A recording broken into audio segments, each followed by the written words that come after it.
नमस्कार, मैं रवीश कुमार। इस्राइल ने ईरान के न्यूक्लियर साइट पर हमला कर बहुत बड़ी मनोवैज्ञानिक बढ़त बना ली है। ईरान का परमाणु कार्यक्रम पिछले 2 दशकों से उसकी जनता और राजनीतिक तंत्र के लिए जीवन मरण का वैचारिक प्रश्न बन चुका है। इसके लिए ईरान ने कितने प्रतिबंध झेले, कितनी मुश्किलों का सामना किया और इस्राइल एक हमले में टारगेट कर चला गया। ईरान बिना किसी की मदद के परमाणु कार्यक्रम को विकसित करता रहा है। क्या ईरान न्यूक्लियर साइट पर हमले को अपने अस्तित्व पर हमले के रूप में देखेगा या वह 2 कदम पीछे हट जाएगा? 15 जून को ओमान के मस्कत में अमेरिका और ईरान के बीच परमाणु मामले को लेकर छठे दौर की बैठक होने वाली है। मार्च में ट्रंप ने ईरान के सुप्रीम लीडर खामेनेई को पत्र लिखकर कहा कि अमेरिका ईरान के साथ परमाणु डील करना चाहता है। अगर ईरान के लिए यह स्वीकार्य नहीं है तो सैन्य कार्रवाई भी की जा सकती है। खामेनेई ने उनके इस पत्र के बारे में कहा कि अमेरिका हमें धमका रहा है, दुनिया को बहका रहा है। ईरान ने सीधी बातचीत से इनकार कर दिया, मगर अप्रत्यक्ष रूप से बातचीत के लिए तैयार भी हो गया। अप्रैल और मई के महीने में अमेरिका और ईरान के बीच 5 दौर की बातचीत हो चुकी है। 2018 के बाद दोनों देशों के बीच पहली बार इस तरह की बातचीत हो रही है। अमेरिका चाहता है कि ईरान अपने परमाणु कार्यक्रम रोक दे तो वह प्रतिबंधों में ढिलाई दे, लेकिन अब तो सारा खेल ही पलट गया। हमले के कुछ घंटों बाद डोनाल्ड ट्रंप ने बयान जारी कर कहा कि डील का विरोध करने वाले ईरान के सारे कट्टरपंथी मारे जा चुके हैं। मैंने उन्हें पूरा मौका दिया डील करने के लिए। कहा भी कि अमेरिका दुनिया का सबसे खतरनाक हथियार बनाता है। इस्राइल के पास काफ़ी सारे उसके हथियार हैं, चलाना भी जानता है। डील नहीं होने पर जो अंजाम होगा उसकी कल्पना भी कोई नहीं कर सकता। ट्रंप के इस बयान से साफ हो जाता है कि इस्राइल के हमले से अनजान रहने की अमेरिका की बात दिखावे की है। बैठक से 3 दिन पहले 12 जून को ही IAEA का बयान आया कि ईरान परमाणु गाइडलाइन का पालन नहीं कर रहा है, परमाणु बम विकसित करने जा रहा है। इस संदर्भ में IAEA ने 20 साल में पहली बार आधिकारिक रूप से ईरान की निंदा की। कुछ घंटे के बाद ईरान ने कहा कि हमारी तीसरी फैसिलिटी तैयार है और हम एक्टिवेट करने वाले हैं। उसके कुछ घंटे बाद ही इस्राइल का हमला हो गया। किसी के परमाणु ठिकाने पर हमला करना साधारण बात नहीं है, उसकी संप्रभुता को चुनौती देने के समान है। अगर इससे ईरान भड़क जाता है और लड़ाई किसी भी मोड़ तक जा सकती है तो सवाल है कि क्या ईरान इसका बदला लेने की स्थिति में है। रिचर्ड मेडहर्स्ट स्वतंत्र पत्रकार हैं, ब्रिटेन में रहते हैं।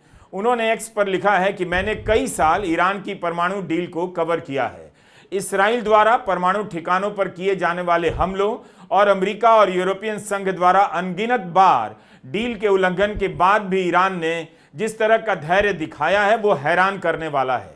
इस मामले में अगर कूटनीति फेल होती है तो इसका दोष ईरान को नहीं दिया जा सकता। रूस और यूक्रेन के बीच इसी तरह शांति वार्ता होने वाली थी। उससे ठीक पहले यूक्रेन ने रूस पर ड्रोन से हमला कर दिया। दोनों देशों के बीच शांति वार्ता की उम्मीद कमजोर पड़ चुकी है। लगता है इस्राइल ने यूक्रेन के ही एक्शन को दोहरा दिया है। ईरान के परमाणु ठिकाने पर नुकसान की पुष्टि होने लगी है। इस हमले के बाद संयुक्त राष्ट्र के महासचिव ने इस्राइल की निंदा की है। कहा है कि बातचीत से ठीक पहले उसका इस तरह हमला करना निंदनीय है। कतर, सऊदी अरब ने भी निंदा की है। भारत ने भी ईरान और इस्राइल से संयम बरतने की सलाह दी है। अगर ईरान ने इस्राइल पर हमला किया तो बात कहां तक जाएगी कोई नहीं जानता। ईरान बार बार चेतावनी दे रहा है, दोहरा रहा है, लेकिन क्या उसकी क्षमता है इस्राइल से लड़ने की? इस्राइल ने ईरान के चीफ ऑफ स्टाफ मोहम्मद बगेरी की हत्या कर सेना के नेतृत्व को ही खत्म कर दिया। उनके साथ इस्लामिक रेवोल्यूशनरी गार्ड के प्रमुख सरदार हुसैनी सलामी को भी मार दिया गया है। यह ठीक है कि ईरान ने नया चीफ ऑफ स्टाफ नियुक्त कर दिया है, लेकिन एक सेना के प्रमुख को घर में घुसकर मार देना सामान्य बात नहीं। एक हमले में इस्राइल ने ईरान के 3 सबसे ताकतवर लोगों को खत्म कर दिया। खामेनेई के करीबी अली शमखानी को भी मार दिया गया है। ऐसा लगता है कि इस्राइल ने ईरान के भीतर बड़े पैमाने पर घुसपैठ कर ली है। इस समय सबकी नजर ईरान के सुप्रीम लीडर अयातुल्ला खामेनेई पर है। अक्टूबर 2024 में इस्राइल के हमले के बाद खामेनेई ने कई सालों बाद ईरान की खुमैनी ग्रैंड मुसल्ला मस्जिद में खुतबा पढ़ाया। दावा किया कि इस्राइल अपने पैरों पर मुश्किल से खड़ा हो पा रहा है, अमेरिका के सहयोग के दम पर कर रहा है। उनके सामने इस्राइल की बर्बादी के नारे लगाए गए, लेकिन अंत में क्या हुआ? इस्राइल आज भी मजबूत नजर आ रहा है। ईरान ने कहा कि वह इस्राइल के साथ एक पूर्ण युद्ध नहीं चाहता, लेकिन अगर इस्राइल ने हमला किया तो ईरान भी हमला करेगा। उस समय एक और घटना घटी थी। ईरान के भीतर हमला कर इस्राइल ने हिजबुल्लाह के राजनीतिक लीडर इस्माइल हानिये को मार दिया। खामेनेई खुद हानिये के जनाजे में शामिल हुए। उस समय नेतन्याहू ने कोई वीडियो बयान जारी नहीं किया, जबकि उन्होंने हमास के नेता सिनवार की मौत के बाद वीडियो बयान जारी किया था। इस बार उन्होंने बयान जारी किया है और कहा है कि 80 साल पहले की तरह इस बार यहूदियों के साथ परमाणु होलोकॉस्ट नहीं होने दिया जाएगा। In recent years, Iran has produced enough highly enriched uranium for 9 atom bombs. 9. In recent months, Iran has taken steps that it has never taken before, steps to weaponize this enriched uranium. And if not stopped, Iran could produce a nuclear weapon in a very short time. It could be a year, it could be within a few months, less than a year. This is a clear and present danger to Israel's very survival. 80 years ago, the Jewish people were the victims of a Holocaust perpetrated by the Nazi regime. Today, the Jewish state refuses to be a victim of a nuclear Holocaust perpetrated by the Iranian regime. यह सब भी note करना चाहिए। 2 साल से गजा में लगातार बमबारी हो रही है और अचानक खबर आती है कि अमेरिका और हमास की बातचीत चल रही है। हमास अपने कब्जे से अमेरिकी नागरिक को रिहा भी कर देता है। क्या हैरानी नहीं होती कि इतनी बमबारी के बाद भी आतंकी संगठन हमास से कोई बचा हुआ है ताकि अमेरिका उसके साथ बातचीत कर सके? सवाल है कि 1 अक्टूबर 2024 को ईरान ने इसराइल पर 200 मिसाइलें दागकर इसराइल के सर्वशक्तिमान होने के मिथक को ध्वस्त कर दिया था, लेकिन इस बार इसराइल ने उसके परमाणु साइट पर हमला कर उसके अस्तित्व के केंद्र पर ही हमला बोला है। ईरान जवाब देगा या धीरज का रास्ता अपना लेगा? ईरान की भाषा आक्रामक रही है, लेकिन इन मामलों में वह धीरे धीरे चलता दिखता है। कई लोग कह रहे हैं कि ईरान युद्ध का रास्ता नहीं चुनेगा, तब वह किस तरह के जवाब देने की बात कर रहा है? क्या वह इसराइल से लंबे समय तक युद्ध करने की स्थिति में है? ईरान को लगातार कमजोर करने के बाद इसराइल के मंसूबों का कारवां क्या वहीं तक रुकेगा या उसके बाद खाड़ी के देशों की बारी आएगी? अक्टूबर में जब इसराइल ने ईरान पर हमला बोला, तब भी अमेरिका ने कहा था उसकी कोई भूमिका नहीं। इस बार भी कह रहा है उसे जानकारी नहीं। इसराइल ने एक तरफा फैसला लेकर हमला कर दिया। क्या वाकई इसराइल ने अमेरिका की जानकारी या मंजूरी के बिना ईरान पर हमला बोला है? इसे वही मान लेगा जिसे किसी की बात को मान लेने की आदत होती है। अगर राष्ट्रपति ट्रंप ने इसराइल से हमला नहीं करने के लिए कहा था, तो इसराइल ने कैसे कर दिया? ऐसा कर इसराइल ने चुनौती किसे दी? ईरान को या अमेरिका के राष्ट्रपति ट्रंप को? इसराइल को सैनिक संसाधनों की सप्लाई कौन कर रहा है? अमेरिका, और आगे भी अमेरिका ही करता रहेगा। अमेरिका ने यह नहीं कहा कि सैनिक संसाधनों की सप्लाई रोक दी जाएगी या ईरान अगर इसराइल को तबाह करने बढ़ता है तो इसराइल की मदद नहीं करेंगे, क्योंकि युद्ध इसराइल ने उकसाया है। अमेरिका नहीं कह सकता कि वह इसराइल की मदद नहीं करेगा। तो अमेरिका ने मंजूरी दी या अनजान रहा, यह प्रश्न नहीं।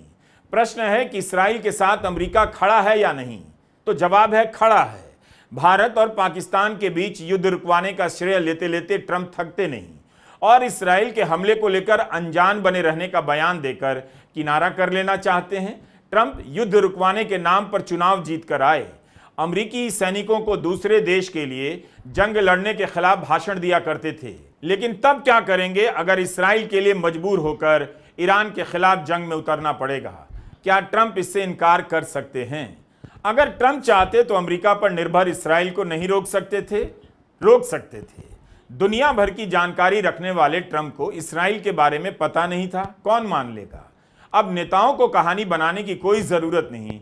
फिल्म कैसी भी हो, रद्दी भी हो, उनकी जनता, उनके समर्थक देखने चले जाते हैं। दुनिया अजीब हो गई है। सीएनएन की यह रिपोर्ट 20 मई की है। सूत्रों ने सीएनएन को बताया था कि अमेरिका को यह खुफिया जानकारी मिली है कि इस्राइल ईरान के परमाणु ठिकानों पर हमले की तैयारी कर रहा है। अगर हमला हुआ तो मध्य पूर्व में बड़ा युद्ध छिड़ सकता है।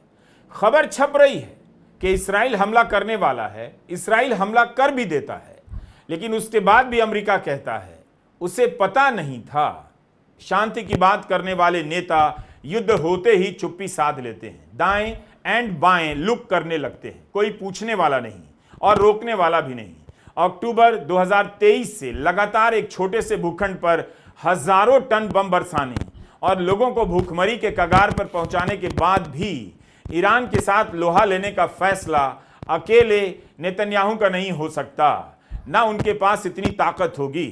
नेतन्याहू लगातार दुनिया की तमाम शक्तियों को, संस्थाओं को चैलेंज कर रहे हैं। हमला कहां करना है, कब तक करना है, इसका फैसला नेतन्याहू का होगा।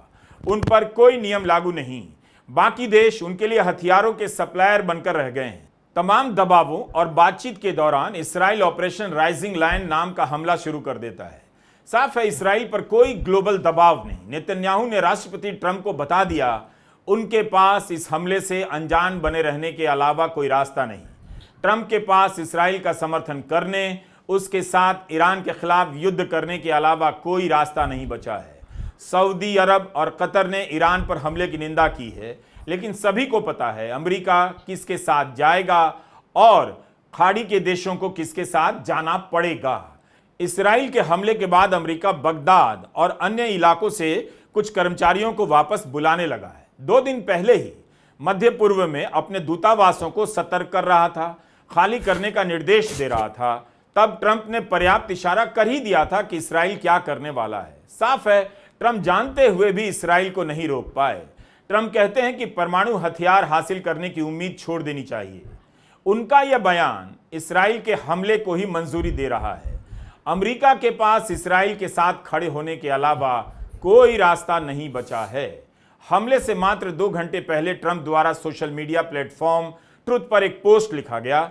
उन्होंने लिखा कि अमेरिका ईरान परमाणु मामले पर कूटनीतिक प्रस्ताव को लेकर प्रतिबद्ध है। मेरा प्रशासन ईरान के साथ सीधी बातचीत कर रहा है। ईरान शानदार देश हो सकता है, मगर पहले उसे परमाणु हथियार हासिल करने की उम्मीदों को पूरी तरह से छोड़ देना चाहिए। इस मामले पर ध्यान देने के लिए आपका धन्यवाद।